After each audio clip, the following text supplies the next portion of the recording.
Welcome to episode 2, you filthy animal. I found a bed. I got that Pokemon music in the background. Very demure, very mindful, very cutesy. In this episode, we're going to be talking about generational differences. There's some diluted Coke in this water. Coca-Cola. Don't make it weird. Okay, let's see. What does Google have to say?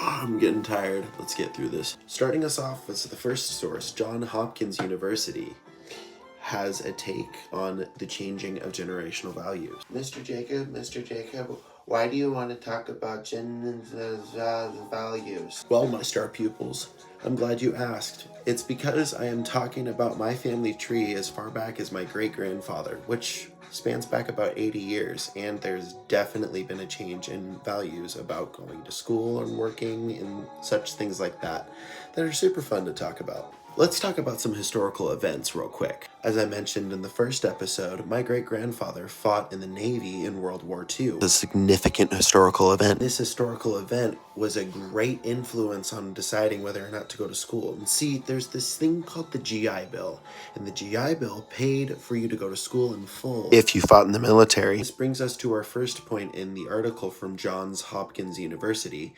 that baby boomers were raised in a post-World War II resource-limited society. With the knowledge that this article was published in 2022, it was relevant then, but it says that they are 25% of today's workforce. But Mr. Jacob, I hear you ask, didn't your great-grandfather fight in World War II? And the answer is yes. Yes, he did. So no, my great-grandfather was not a baby boomer. He was in the generation before. I just wanted to show the statistic in this article that's closest to the generation he was in. The generation I am in, Gen Z, born 1997 to 2010, I was born in 1999, are about 5% of today's workforce, according to 2022. And the way that my generation is different from his is that I was raised in the digital age and an economically fluctuating society. The way my generation is developing our values is much different than my great-grandfather's because we grew up in different social and political atmospheres. His generation experienced and participated in a world war, and mine did not.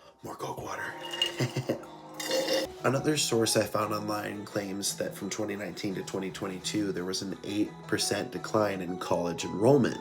As we close out this episode, I just wanted to say, there's a lot that can be compared and contrasted of why my great-grandfather went to school and why I'm going to school. Thank you for watching episode 2. Look for episode 3 very soon.